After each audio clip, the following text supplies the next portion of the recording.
What's up, everybody? Welcome to podcast now. I'm Alex, and in this video, I want to talk about Rocksteady's new game director. It's a story that's been going around the internet the last couple days, and look, a lot of the talk has been about this man's Assassin's Creed past, so we can talk a little bit about that, but I think what's more important, and as people are kind of putting secondary, and I guess even I just said it secondary, but this is a guy who worked on Batman Arkham Origins back in the day. So Bill Money is his name, great name, and he's been around a very long time. He worked at WB Montreal from August of 2011 to July of 2014, and in the time he did actually three different things, but two of them were a little bit more like PC and iOS and stuff, but Arkham Origins is the big one, right? That's the main one, and he was a design director at the time. Now he went on, he was actually working on a first-party title for Microsoft, and the studio was actually shut down, and then he found his way over to Ubisoft. So this is, again, all that talk of he's a game director over there.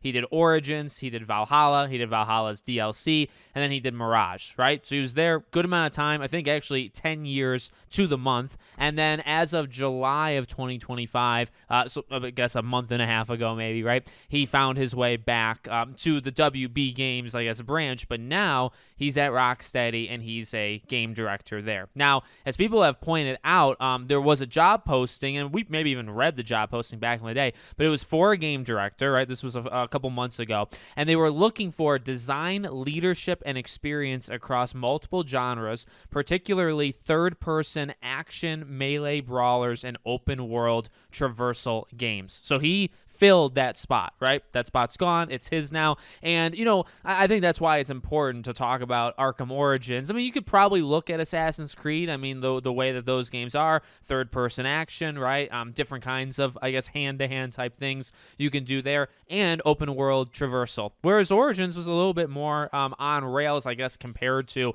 like a Valhalla for sure, right? Valhalla's freaking massive. So this guy's kind of done all of those elements to various degrees throughout his tenure, right? Doing Arkham Origins and then also doing things that were kind of in scale and scope bigger, right? And now finds his way back to Rocksteady. So I think the odds of it being an Arkham game, or, I mean, look, it's going to be a Batman game. I think even Jason Schreier said that, right? A couple months back, or when Monolith closed, he talked about basically Rocksteady gets another chance and that they're going to be doing something Batman related, that they made the pitch and all that jazz. So whether it's like an Asylum remake, or here's the thing, like an Asylum remake doesn't actually ring out open world traversal game, right? If they're looking for somebody who can do that, I mean, like City was really, I mean, after, Asylum, City was really the first one that was more in that open world feel. Asylum, I mean, it had like semi-open world portions, right, and connected areas and all that jazz, but I wouldn't really call it that. And look, the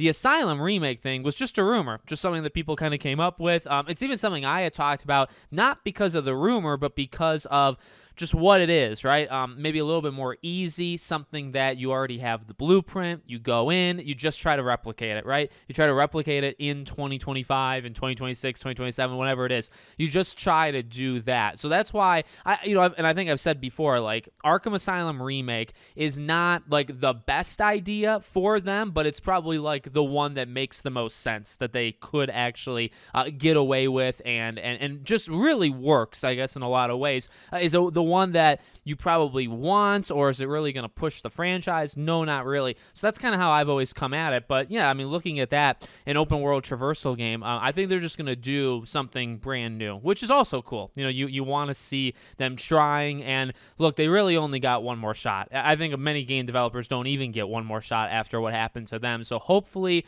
they're able to, succeed at this. And, and by the way, like, what kind of thing it is, I don't know if it would literally be called an Arkham thing, because it's probably going to have to take place in a different universe. And this is really starting, you talk about like James Gunn's, I mean, we've talked about it, right? How these games fit in his world and what he kind of wants to do, for better or worse, because some people have worse things to say about that idea than others.